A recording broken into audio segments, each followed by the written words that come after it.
Hi, I'm Jeff Schoep with Beyond Barriers and my co-host Acacia Dietz. And our special guest this week on the program is Asma Jama from Minnesota. How are you doing, Asma? I'm good. How are you guys? Hi. Good.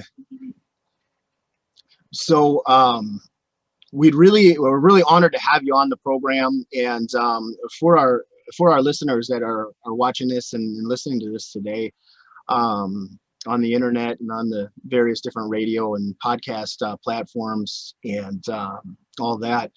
Um, I think your story is really incredible. It's powerful. It's moving. I know I had seen you on a program, on a documentary, and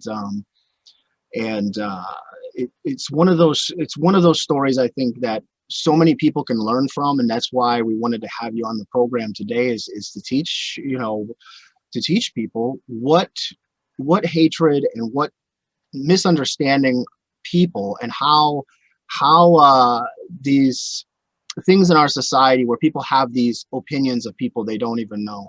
Yeah. It was put very eloquently by a good friend of mine, Daryl Davis. He said, how can someone hate me when they don't even know me? And I think that really applies to Asma's story today. And I'm gonna let you tell us a little bit about you, please. Okay. Hi. I've done this so many times. Sometimes I'm like blank, but yeah. So, should I talk about what happened? Please, yeah. Okay. So, 2015, October 31st, me, my cousins, and my four nieces went to Applebee's in Coon Rapids. We've been going to this Applebee's in Coon Rapids for so long that it was just our go-to place. So we went there like every other day and we just sat. So the waitress said 20 minutes. Okay, so when the waitress came to take us to a seat, we were just talking in Swahili. Um, and if it was such an innocent conversation because we were just refusing, we were talking about not to give the kids sweets because it was already after 7 p.m. So when we sat down, we were actually, my back was, on this side was Jody and her husband. So as we were sitting down, we had someone say, oh, if you're not speaking English, you should not be here.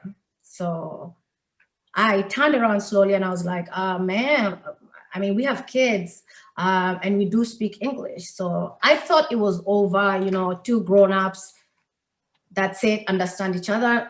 But no, I think the moment I opened my mouth and I spoke English to her, it aggravated her more. So she just started going, like her tone changed. She was yelling, she was screaming. And then I think we got tired of it. So we called the manager over. So we wanted to be moved. So the manager came, it was a woman first. And she said, oh, I'm gonna throw both of you out. And I'm like, what are you talking about? We just want to be moved. What do you mean we want to throw you both out? So the guy manager comes, he's very nice. He sits down with me and we are talking. And then I hear her husband say, Jody, let's go. So I'm thinking, oh my God, finally we could get to eat with peace. So I just wanted to glance at who this person was. And that's the moment that she had the beer mug in her hand and she just threw it. Yes, and for a little while, I was so confused what had happened. And I was already bleeding too much too, that I was going in and out and I could hear people saying they're running away, something like that. Then after that, I don't know what happened. All I know is there was police and EMT with me in the ambulance and the police kept shaking his head and it's like, I don't understand why somebody would do something like this. So yeah. So this took place in a public area in Applebee's in front of children Yes. as well. Yes. And other people who were dining as well and their children. So it was crazy because we've been to that Applebee's so many times that I never thought something like that would happen. But then when it happens, you're like, wow. After 2020, September 11, and whatever happened, and nobody, there was a backlash to the Muslim community, but I never saw anything. Like I would just see people looking at us like weird, you're saying something, that's it. But then you come to 2015 when you think that we have passed so many things, that we are healing and we are trying to. And then this happens and it takes you back and you say, wow, it shouldn't happen. I mean, it shouldn't have happened 2001, and it shouldn't happen 2015. It shouldn't happen today, but it does happen. These are the things that, when people hate you and they don't know anything about you and they feed off of that hate and all they want to do is harm someone. That's where I feel bad, because if you knew who I was, I don't think you would just easily want to hit me, because I was just your average girl who just goes to work, buys makeup stuff, talks about dinner, where we're going. That's it. Like my life wasn't about like I was in a group, like I was, radicalized. Nothing. I was just your everyday average, But then I guess hate is hate is hate is hate. So when that happened to you, like I can't even imagine how traumatic it is, because here you are, you know, you're just being a person. You're there with your family, wanting to have a good time, then all of a sudden somebody just out of the blue, because of fear and because they don't know who you are, and does horrendous. Like I can't even, like, it brings me to tears to even think about it. Like, so how are you able, because I know you've been on a couple of different things and we've spoken out and everything else, like obviously there's a period of time where you have to deal with everything and all of that, but how are you able to go from something so traumatic and so tragic and turn it into something positive like what you're doing now? Like, how does that look for you? Like, it's, I mean, coming from the outside, for me, it's completely inspirational. Like, Thank it's amazing, and it says a lot about you, and it says a lot about your character. But like for the listening audience, like how do you go from something so traumatic and tragic, and I'm sure you still deal with things to this day with it, to doing Yeah. what you're doing now? Like, does that empower you in some way, do you think, like Yeah. doing what you do now? Yes. So I'll talk about that. So when it happened, I was in a lot of pain, and then a friend of mine took the picture. So she kind of took one of my pictures, and she cropped it, and she took the other one and she put them together, not thinking that it was going to go viral. So I'm in pain. I'm taking a lot of medical, I was in pain, and all of a sudden the phone doesn't stop ringing, and it's Right. WCCO, our local. So they came home, they just asked me a couple of questions, and I answered them, and that's how it just blew up. I didn't get time to sit, think about it, and process what happened. So it was like go, like this, go here, go there. Everybody wanted to do something. I was just, I don't know if it's a part of me that wanted to say no, but I didn't want to say no. Maybe it's a good thing I didn't say no, because for 4 years, it literally, adrenaline. So it made me think I was okay. Right. So I was telling Jeff, so last year, I was in New York for my last speech. After the speech, I felt, when I went back to the room, I wasn't the same. I felt different. I was crying, so I called my sister and I was like, I'm in trouble. And she goes, what do you mean? I was like, I just don't know how I feel. I feel like, you know, that sometimes I just want to shut off my brain. And then she said, what time are you coming in? And I'm like, why do you care? And she goes, I need you to come in, and I'm going to come pick you up. So I'm glad that I called her, because that's when I realized that the trauma is a big deal and you have to deal with it. There is no way you're going to get better without dealing with the trauma, because I hit rock bottom. There was no way out. There was not even a speech that would help me. So, so from there, I see a therapist now and a psychologist. I feel much better. I have good days and bad days still. And that's what I want people to understand. When you hate someone and you have no idea who they are, and you want to leave your anger, like this maybe entitlement that you feel like we came like from, you know, this third world countries, and we're here to take things from you, but you don't know what struggles we have. And then you just decide to take matters in your own hand and just hit someone, is where I can't fathom. Like, I would never do that as my character. I don't care what you have to say to me. I don't think hurting someone else is the way to go about it. But it happened and I had to deal with it. And it's hard. It's really hard when nobody tells you that trauma has to be dealt with, you know. And Oh yeah. I feel I'm in a good place now. I know that I'm never gonna be the same, but I like the person that I'm becoming. I am kind of fond of the person that I'm becoming. So I don't have to necessarily go back to who I was, but I think I'm going to be a better version of myself. So that to me is better than anything else. So That's amazing. It's really, it's an inspirational.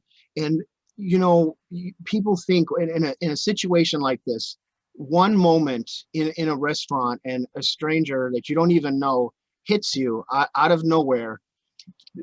I don't think the average person, and this is why I felt like your story is so incredible and so powerful, and why it's so important for people like us that had been involved in hate groups in the past, for both of us and a lot of the people that we work with, it has been hearing the trauma and seeing the humanity of others from, you know, of what they viewed before as, you know, the so-called enemy that they didn't even know.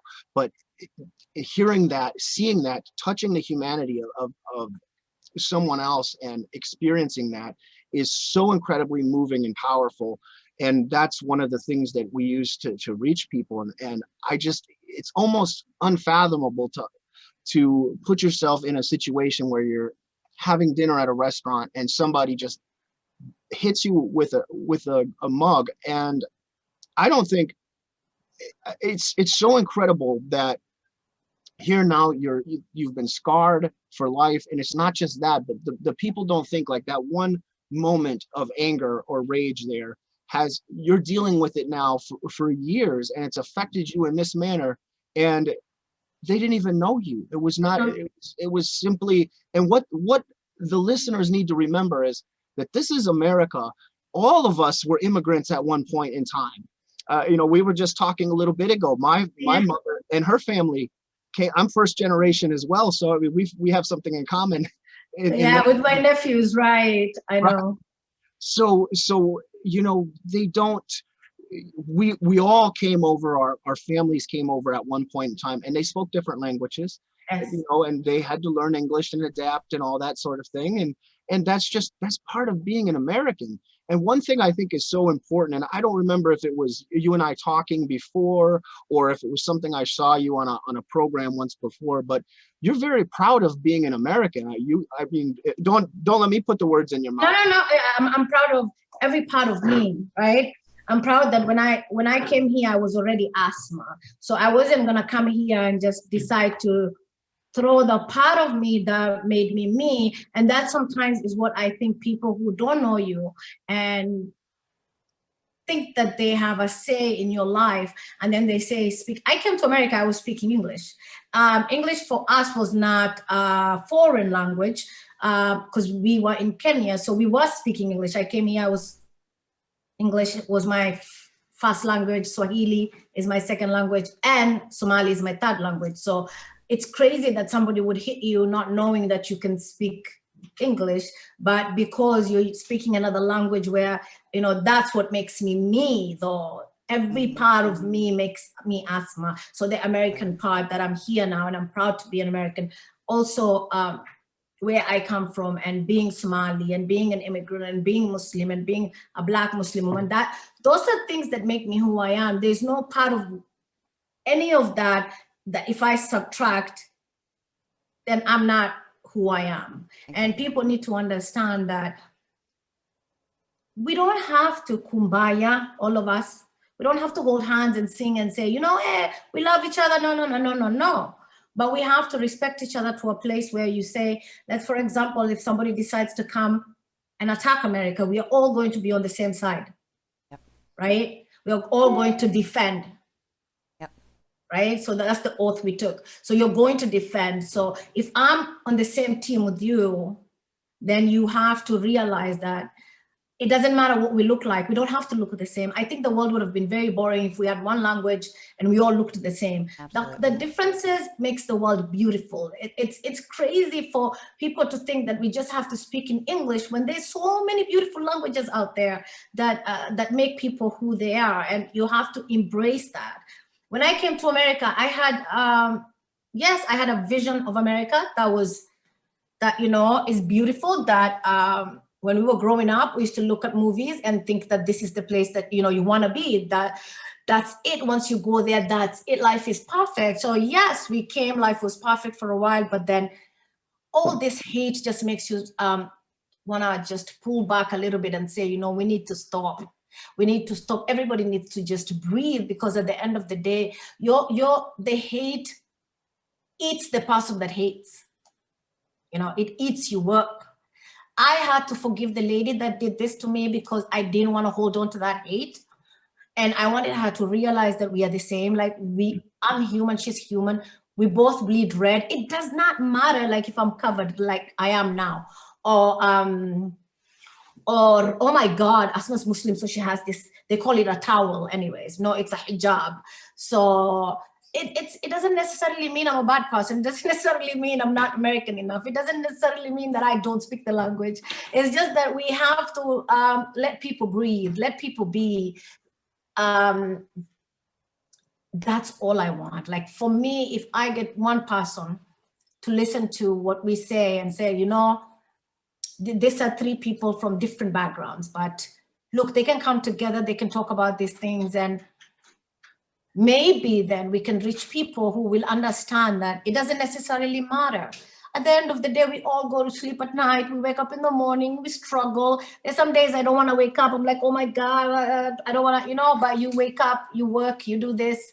And I think all of us do it. When you go on the train in the morning, you see all these people, old, young, everybody is fighting for the same thing, like the American little dream, whatever yours is for you.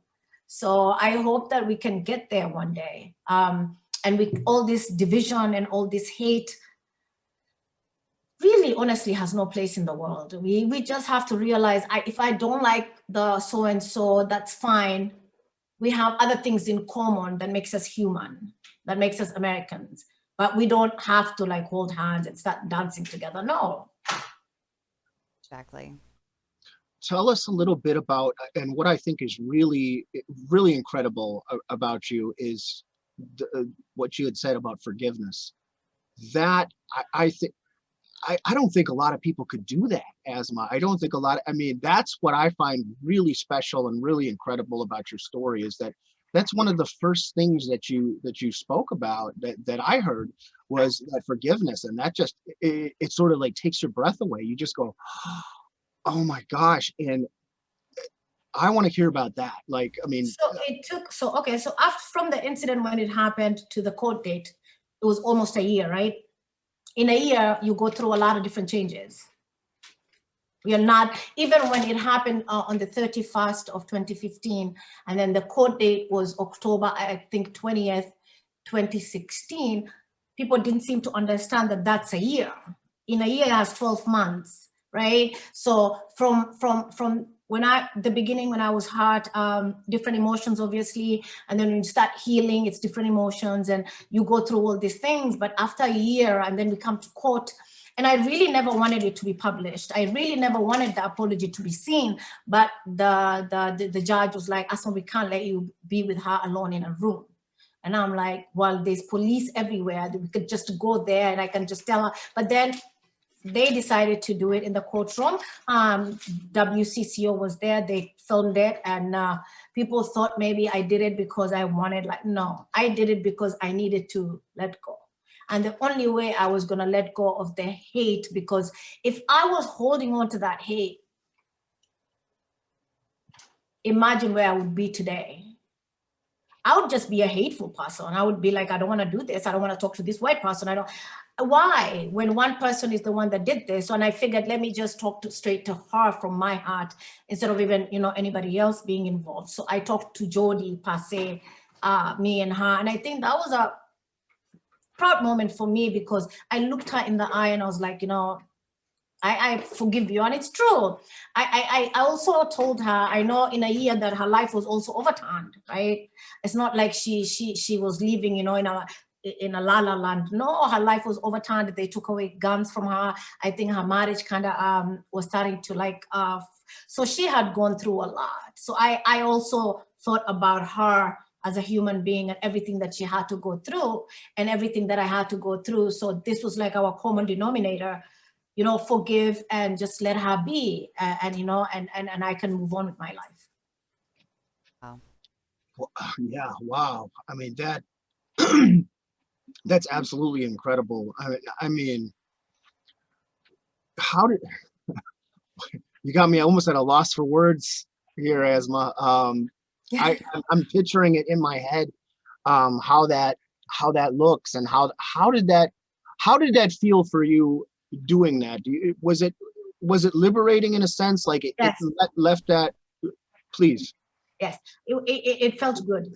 I left the hurt that she inflicted on me in the courthouse that day, because I told her my piece. I forgive you, but it's not okay to do things like this to people. It's not. I mean, I don't know what her issue was. I still don't know what her issue is, but they said that she was drinking, but I've been with friends who drink, and I've never seen anybody beat somebody just because they were drunk, because they were wearing a hijab. So that doesn't make any sense. But no, for me, it was a matter of survival. I had to survive.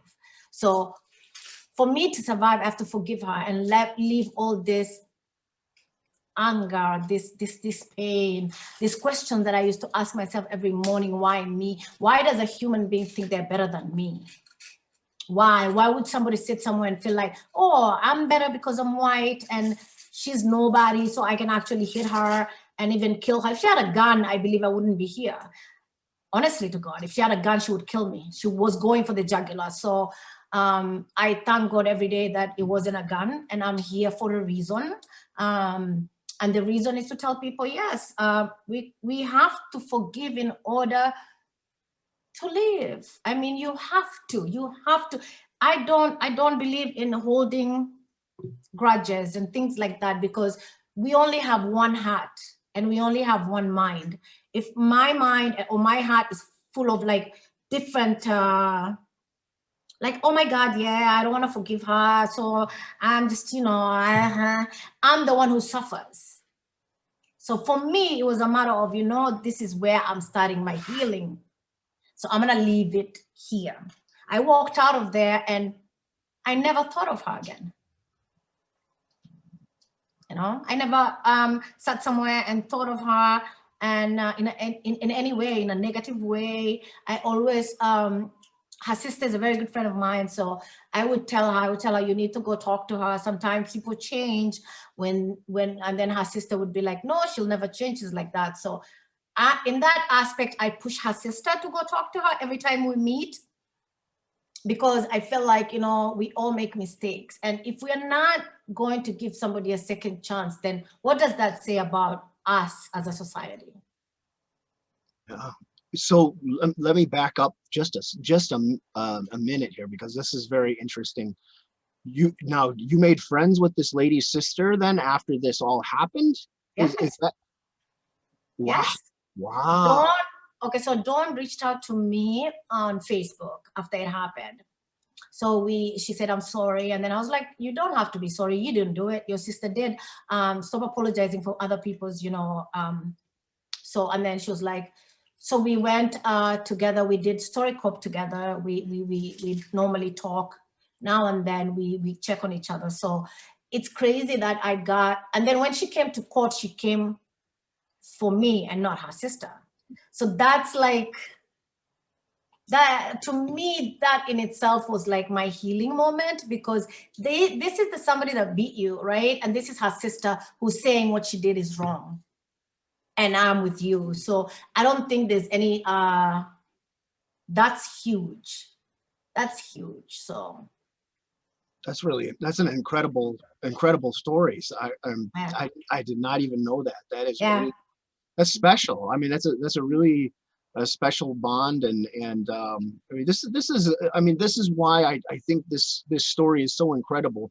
But what really I hope resonates with people is not just this incredible strength that you have, and I'm glad we're able to do this over Zoom, where we can see each other, because you really are like this bright shining light of positivity, and it's good vibes and good energy that you put out there.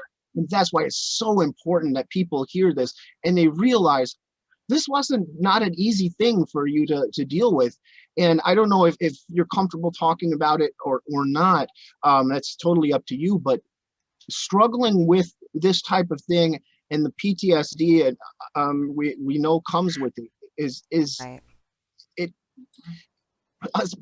I want people to think before they do something like this to anyone else ever again, to realize how that harms that person. No, not only is this going to screw up your life for doing it, because you're going to be in big trouble, but more importantly, you're messing around somebody else's life.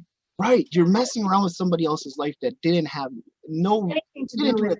Nothing. Like, I had nothing to do with anything. When we went there, we were just going to eat and then go home, like every other time we go there. So I had nothing to do with anything. She started to pick a fight with us, and then it ended up in being this big, huge thing.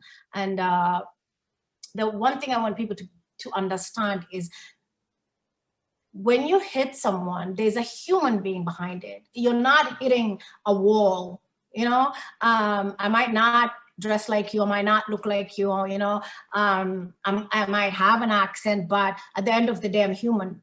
So you're hurting someone else who, I don't know if, I don't think I did anything wrong that day, but then sometimes I find myself saying, maybe we should, but then you kind of realize at the end of the day that what is meant to happen will happen, right?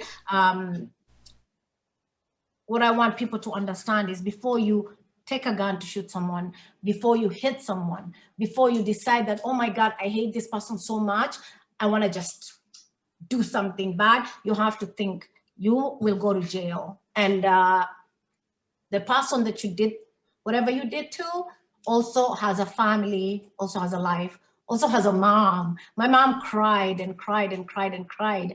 And she saw it from CNN in Kenya. So, and then she called me, because I kind of lied. I said, I didn't tell her the how bad it was. But then I didn't know the next morning CNN was going to just blast it out in the whole world. And then my mom calls me and she's bawling, and I'm like, I'm sorry, I didn't know you were going to see it, but yeah, So they have to realize that there's a human being behind. There's a human being that you're messing with. There's a human being.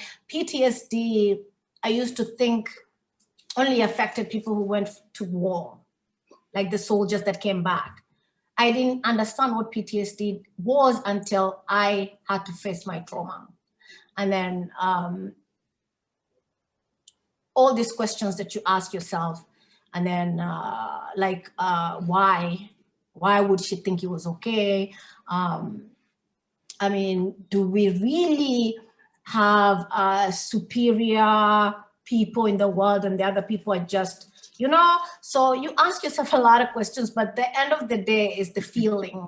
It's not cosmetic, it's not a lie. The feeling that you feel like total, it broke me.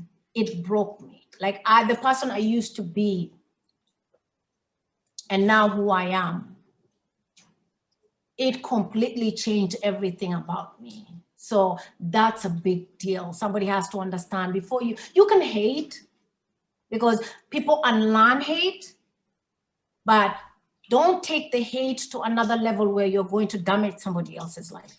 It's not worth it. That's so you're kind of trying to protect your mom after what happened to you, so she didn't realize how terrible it was.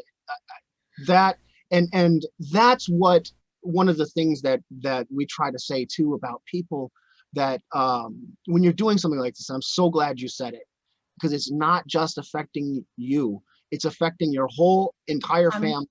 Everyone around you, is affected by this. And this is one of the things that I think when people are, I try to analyze this stuff psychologically, like, okay, when you go and hurt someone, when someone goes and does something else terrible to somebody, they're not just hurting them, but that whole extended family. And Exactly. it's that trauma that, and I mean, we've discussed it before, and I know, I can't put myself in your shoes and totally understand it, but I see the compassion and the empathy, and it's incredible. And that's why I think people really need to hear this story, and not just hear the story, but let it sink in, let it resonate, let it settle, in your soul and in your heart, how that one moment in a bar doing something like striking someone like that altered the course of so many lives. And that's why it's so incredibly brave what you're doing, because you don't have to get out and speak out like this, but because you do, you're changing so many lives. You have no idea how many lives you're touching, Asma. It's really I speak up because I feel like this. Everything happens to us for a reason, whether we are in a hate group or whether we are on the opposite side of receiving the hate. We're all human beings, and we all have things that maybe we need ourselves to like maybe change or maybe go there. So I speak up because I don't want people to think that it's okay for someone to think they're better than you and hit you with a beer mug. And I don't want people to think that it's okay to dehumanize another human being. That's not okay at all, because that's what happened. You dehumanize somebody by just hitting them, and your reasoning was, oh, you need to speak English. Like, I wish it was even, somebody asked me and said, okay, so what's the worst case scenario? I said, I wish we had even had a cat fight. I'd understand why she hit me with the beer mug. There was no cat fight. There was nothing. It was just somebody who was really mad, and me saying, hey, we have kids here, please. We just, and me, I'm thinking she understood. But then, so if I sit with this and I don't talk about it, then I don't know what the purpose of what I went through is. There has to be a reason, there has to be a purpose. So my purpose is I need to talk about it so people can understand that hate is a bad thing. And when you hate someone for no reason at all, is also a bad thing. And when you take matters in your own hand to hurt someone else because of your hate, then we have a huge problem in this country that we need to fix. Right. Absolutely. Absolutely. And I think, like, it's amazing how, like, you've chosen to, speak out against hate, because you were also on the receiving end of it. And it speaks a lot for your character. I really believe it. And people need to hear it. People need to also hear that, even being on the receiving end of hate, you can turn it around and show people that there is a life after it. There is a life after trauma, whether it's hate or anything else, that life doesn't stop there. No. and you can use it and turn it into something good. It's still horrible and it's tragic. And, you know, like you said, your life was changed that day forever. Yeah, Forever, forever. you know. But But I mean, it also changed in a good way. The person that I am sitting in front of you today, I really respect this Asma much more. And I really like who I am becoming, because I think I was just I was never selfish. So I was just this girl who just used to buy lipstick, but I wasn't into politics. I wasn't into whatever that's going on. There's somebody hit there, somebody there, there's an alt-right group. I used to be like, where are we ever going to see these things? It's like movies, right? right. Yeah. So for me, it was like in the movies, I'll see these things. It's not reality. So, but when it becomes reality, you're like, whoa, you know? And then you realize that it's not only me, the whole world, like our country right now, we are so divided. There's so much unnecessary hate that is gonna cause a lot of people a lot of mental health problems. And people don't seem to understand that when you're doing the hate towards a person who has nothing to do with your anger, nothing to do with whatever that you feel, you know, then you have to understand that for me, that the reason why I speak against is I want you to understand you can hate someone, but who are you? Who gave you the you know, the who told you you were better than me, that you could hit me? That is what. And there's a lot of Somalis here in Minnesota who go through hate crimes and they never report it. You know, they never reported because one, this guy in Wilma, I think he was very new, so his English wasn't good. So he was scared to come forward. Can you imagine? And he was beaten really badly, almost. They left him in the cold, almost dying. And when I reached out to him, he said, I don't want to go forward with anything. And that breaks me. You know, I went forward. I spoke about mine. People rallied with me. People stood up for me. So I had all these people I didn't know just become family. At one day, I had all these people rallying for me, calling me, sending me cards from New York, from all over America, just to say thank you. You know, we're sorry what you went through. So that was me. I felt like I had a lot of love. You know, I was protected. People were hugging me, like, you know, so I wanted to be that for other people. But then when somebody tells you, I don't want to go forward with it because, you know, I'm just new in the country and my English is not good. These are the things that baffles me, you know? Right. So this person has to go through all this by themselves. And you never know what damage they left him with. So Exactly. that's why I speak about it. I want people to understand that we can coexist. We are grown-ups, we are big people, we can coexist. We've been coexisting all our lives. What's going on? What changed? You know? Exactly. We can coexist, we can respect each other, because at the end of the day, we live in this beautiful country that gives us all this freedom. Everything that we do, you get up in the morning, whatever you want to do, whoever you want to become, America gives it to you, right? That's why people like Ilhan get to be congresswomen. So it's a big deal. So I think that you guys, what you're doing too is amazing. For me, when you come from your stories and your background, and then you're here talking to someone like me. I was telling Jeff the first day I met, what was his name? Christian Cipoli, I think, Jeff. I told him, he said, I ran away. I was like panicking, right? And then he was like, Asma, come here. And I'm like, no, you're a white supremacist. Probably you hate me, you want to kill me. So he's like laughing. So he pulled me and I hugged him and I realized he was such a loving guy. And he was talking about, and he was giving us the videos of all his life and what he was doing. And then I realized that, you know, it's beautiful when somebody realizes that they were in the wrong, and now he's hugging me and telling me, you don't have to be scared of me. I'm on your side, right? So I still have those moments where when I go somewhere, I have to look at the exits, because Yep. regardless of what anybody tells you. Maybe in a few years down the road, it's going to go away, maybe with therapy and all that I'm doing. But for now, it's like my antennas are always up. I have to go in somewhere. The exit is the first thing I look Yep. for. And then I look at the room like, you know. Yep. Oh, I completely get it. I completely get it. And part of that is so I the was, trauma.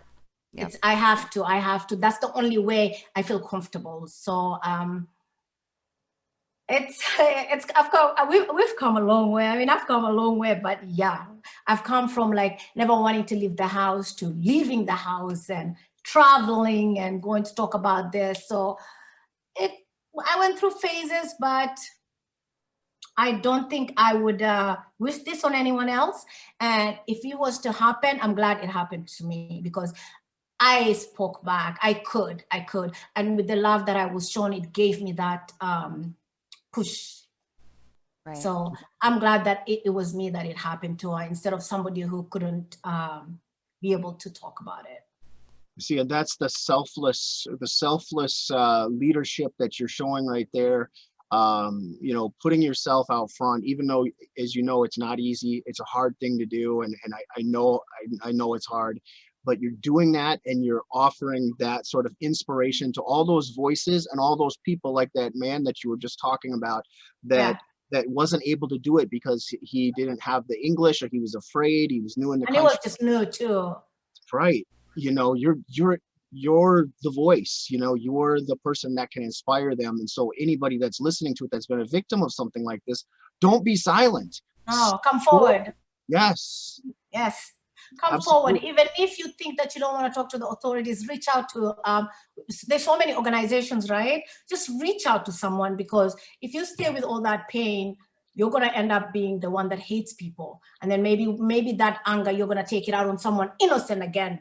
And then it's going to be a vicious cycle. So reach out to someone. Do not be silent with this pain, because however people think it's just, oh, Asma slept and she woke up and now she's fine. No, you go through every single day. It's a battle. It's a little thing that's a battle. So I think we send the message that if anybody has ever gone through any kind of hate, reach out. Talk to someone. Don't be afraid that that because you're new in the country, you're already, if you're here and you're here legally and you don't speak the language, well, so many people came to America without speaking English. It's not a big deal, but I understand the stigma that minorities are, and that's why he didn't want to come forward. So again, if it was going to happen to anyone, I'm glad it did me, because I actually spoke about it, and I'm going to speak about it, and I'm going to make sure I'm heard everywhere, because I feel like that's the only outcome I can have, is to make sure people understand hate, people who are giving the hate and the people who are receiving it both. Right. It's a vicious cycle that we have to stop somewhere. And if a person just internalizes it and keeps it inside, not only could they be harmful to someone else in the public, but they could cause self-harm. They're damaging themselves by bottling that up inside and not doing something about it. And then, I mean, I can't imagine not, being in that situation and not being able to talk about it, or not being able to have that release or that, justice for something like that that's taken place. It's not right.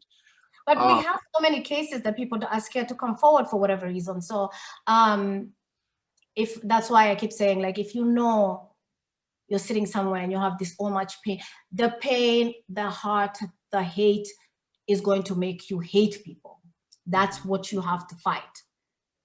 From either side, where you're the one who is receiving the hate, the person that's giving you the hate, you have to realize that there's a time where you have to draw the line and say, you know what, we can come up with something that's much better for all of us together. And if you feel like white supremacist is your thing and you want to stay there, that's on you.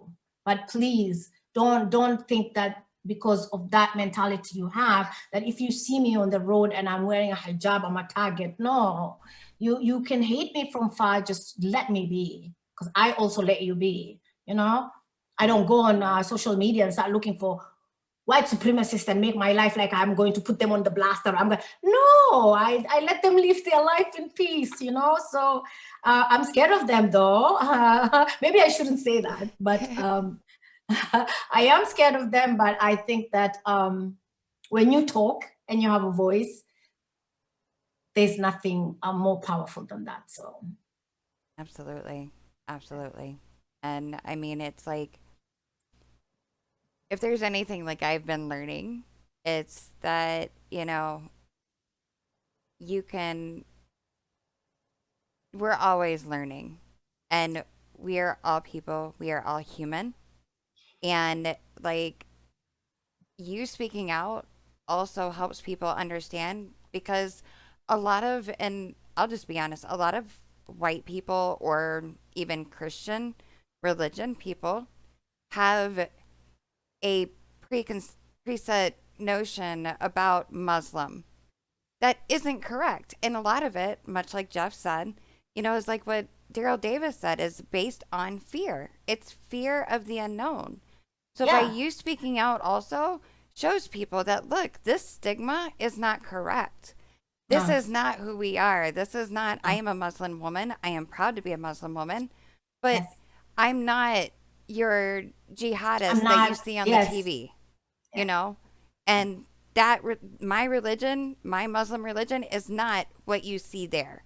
So it helps break down those barriers that we put in between each other, whether it's religion, whether it's ethnicity, whether it's, you know, color, all of that. So like, you speaking out against hate and allowing people to see what you have been able to turn your life into and grow as a beautiful woman also allows people to see that, look, what your preconceived notions might be and what those barriers might be. Look, there's something else. You don't have to be afraid, you know? So it's very encouraging. And I would love to do work with you in the future. You know, as a woman. I'm open. I was telling Jeff, definitely. I think our dimension is very different. And that's what is the wow factor. It's like, you know, your backgrounds and my background. So yeah, I mean, it would be really a different experience. Because mostly the people that invite you to talk are just allies or people who, you know, who understand. It's like, it's the people who go and do this bad things like terrorist attacks. They use Islam. So sometimes, how do I put this? Before all the Muslims come for me.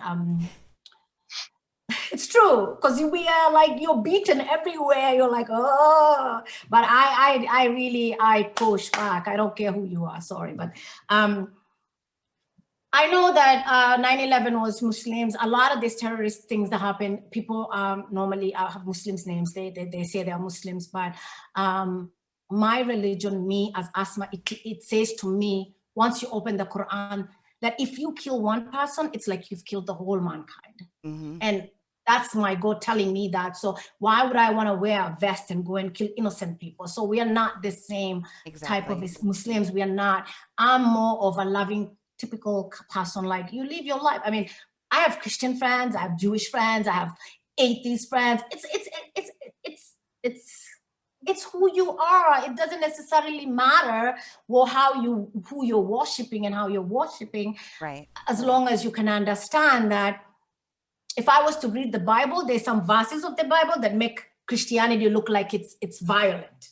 Right? Absolutely. The same with Islam. If you're going to have your own, open the Quran, read, but then the way we see things and sometimes my brain just loses words. That's okay.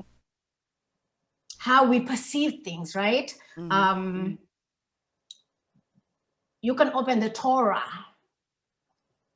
and there's some verses in the Torah that will make you think that Judaism also is like a violent religion. So it's the three Abrahamic religions that came out with books, all three of them. The good thing about us, when we were in school, we did the whole religion. So we weren't doing only Islam. We were doing Christianity, and we were doing, like, you know, Oh, wow. the 3 Abrahamic religions. Yeah. So I can quote verses that would make you think that Christianity is violent, or that the Jewish book, the Torah, says violent stuff, just like the Quran. But you can't tell me that you're going to look at the Bible and say, these verses, yeah, they look violent, but they don't mean anything. But the Quran, no, that's just not going to work, right? Exactly. We have to be honest and open with one another that when you read, somebody from outside reading the Bible will be like, Christianity, oh my God, you know?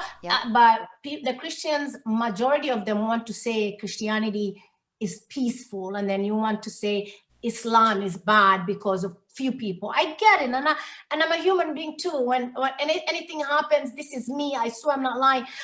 I hope they're not Muslim. See? Why? Because I know that it's gonna come back to us. But at the end of the day, I don't want it to be a Muslim. I don't want it to be a Christian. I don't want it to be anybody. I just want people to understand that you can't just harm people. You can't do it because we have differences. If you don't think that you're open enough to learn and talk to people, different people, then just, you know, stay in your house, buy dolls that look like a Muslim, and just shoot it in your own house. Nobody's gonna come and arrest you, right?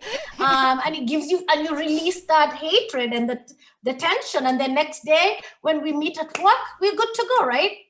So at the end of the day, America has laws. That's the one thing that we have to understand. Whether if you're white and you decide to beat me, you're going to go to jail, right? If you are white and you think you're going to kill me, you're still going to end up going to jail. So our country has laws that we have to abide by. But if you really, the hate is too bad, I'm telling you, get dolls, whichever color you want, beat it up. But tomorrow in the morning when you wake up, realize that America is a beautiful place, mixed. Everybody from everywhere in the world is here. So you have to deal with us, whether you like it or not. And it's just, there's no way we're not going to deal with each other.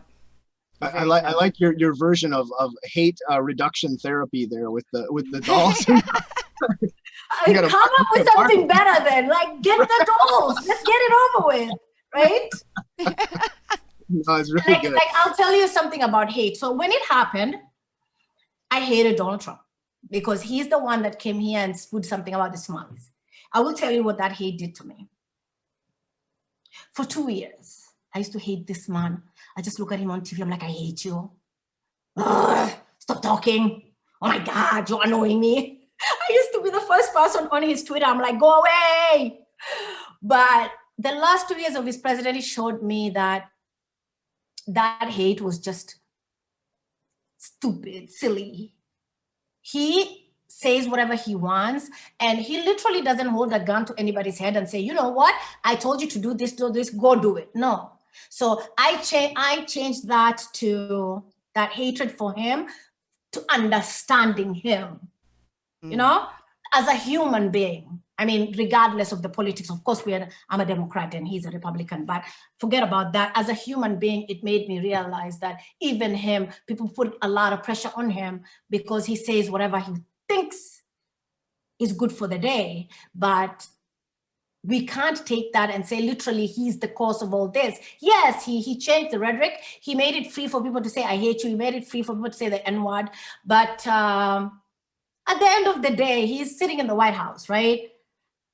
Have 100 million things to do. He doesn't even know there's a lady who beat Asma somewhere. So that's what made me realize that I can't even want to hate him. So I doubled down, and I think people normally on Twitter think I'm crazy because I used to yell at him, and now I'm like, you want a friend? I can come sit in the bunker with you, Mr. President. So I think they think I'm crazy, but yeah. It's always good to look at someone and see the humanity instead of like the things that they say or how they behave. Underneath all of us, we have a heart, you know, and we're human beings. So absolutely. Yeah. That's really well put, and that's just it. And I was going to ask you too about being Muslim in America, but I like the way that you put that, because you're absolutely right. I mean, of course, you have extremists. Even in the movement that we came out of, you had Christian identity, Christian extremists. And of course, in the Muslim religion, you're going to have your ISIS and some of your Muslim extremists.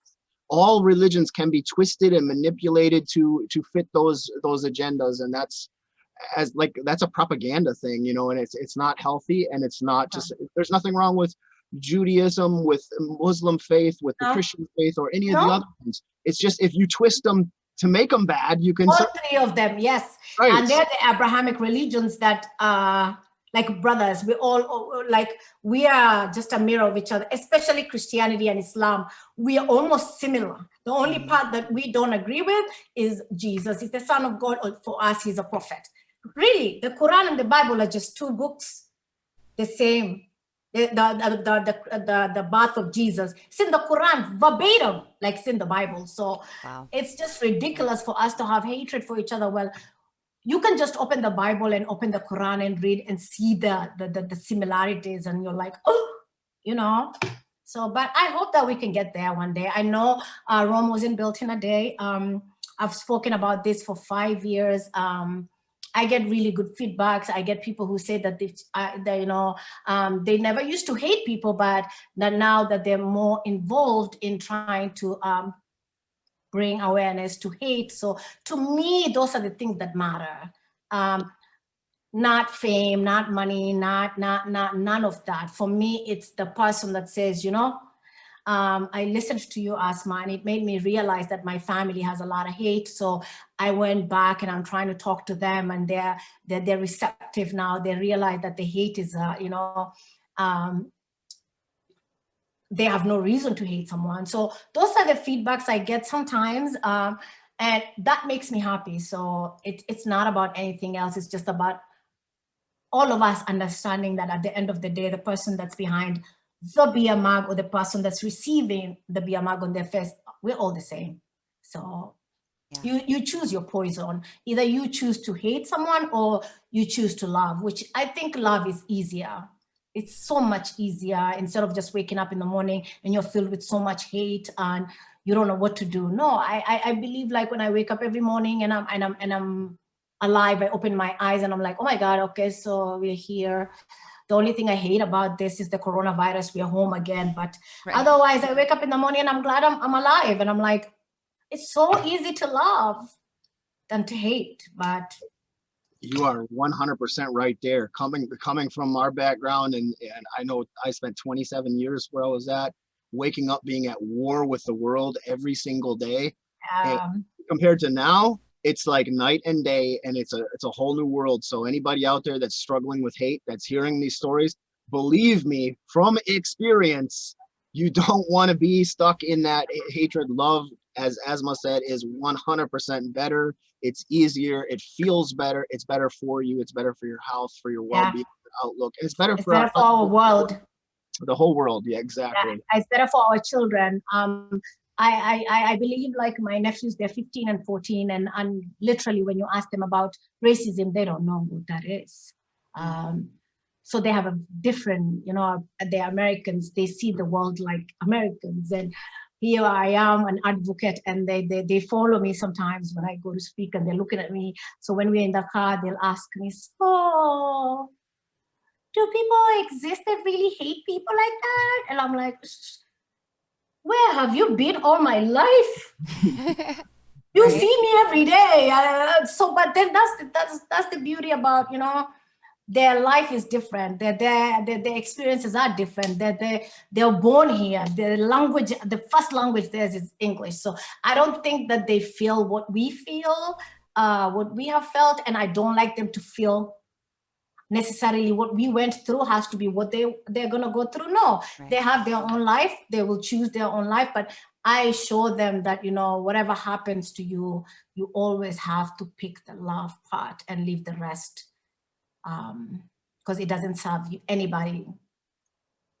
Absolutely. And before we let you go for the evening, tell us a little bit about your project that you have going. Okay, so yes. Okay, so a few months ago, I was thinking, so I went to New York. I met with ADL, but then some things came up and I decided I wanted to do something myself. So me and my niece, she's Canadian, her name is Asma. Well, and she's starting to get into advocacy and stuff like that because of me. So we decided to come up with something that's gonna be, we've never done this before, right? I don't know how to do it, but then, so we have Petals of Humanity. I think there's 2 videos that I've put there. The video one was George Floyd's memorial. When we went there, somebody just gave me a microphone and I talk. My problem is I talk. I don't know when to say, okay, I don't want to talk there. So they put me and I talked. And so what the Petals of Humanity, I want it to be, that's why the word humanity is there, is I want everybody to feel included. I want, even if you have you're quote unquote a white supremacist and you want an avenue, you know, where you can come and talk and say, you know, this is why maybe I chose this path. This is why, because everybody has a why, right? Why they decided to choose that path. So I want them to feel free, like this is for the community, it's not mine. I want every voice to be heard. I want there to be dialogue. I just don't want people to cuss each other or anything like that, but it is open for everybody, a worldwide forum. So I'm hoping soon to get it together, just the podcast, and see, again, with the election that's bugging me, I just want it over because my anxiety wouldn't allow me to do the podcast if I know that we still don't have a president and we don't know what's gonna go on, if we're gonna get, our votes are gonna be thrown out or we're gonna have another president. I mean, it doesn't really matter that Biden is president or Trump was president. The hate is still there. We, the citizens, have to deal with it. Them, they go to the White House, they have a lot of things to deal with, to be entirely honest. War, this, that's us. Yep. We, the people that pay them, we, the people that stand up, we, the people that vote for them, is the ones that suffer with the hate. So that's why we need, you know, so that forum is for everybody to just come in there and talk about where they are, how they feel. So I think if we all come together and everybody talks and we don't judge each other, I hate judging people. We are a community. Us human beings have become cancel culture, or we judge. There's going to be no judgment. You can say whatever you want, just as long as there's no languages have to be correct, you know. And that's what we were thinking about, a big, so that's what we came up with. So as soon as we find out who's the president, then I can at least get on and get the first podcast out there. For me, necessarily, it's not going to be about, let's say, like, deep, like, let's say, issues. No, I just want the world to understand that we can coexist, we can respect each other. And the funny thing is, you can be a white supremacist today, but your kid or maybe your grandson, because the world is changing, probably are going to be best friends with my nephew. So it's a matter of us to just make sure that we're connecting dots so that the kids that we have a much better world than we did. So absolutely. Yeah. Love it. That's it. Love it. That sums it up. I mean, there's nothing better I don't think there's a better statement that could close out tonight's program than that, because that's it for the future. Thank you guys for inviting me. Thank you. Thank you so much for coming on. Really we an really honor.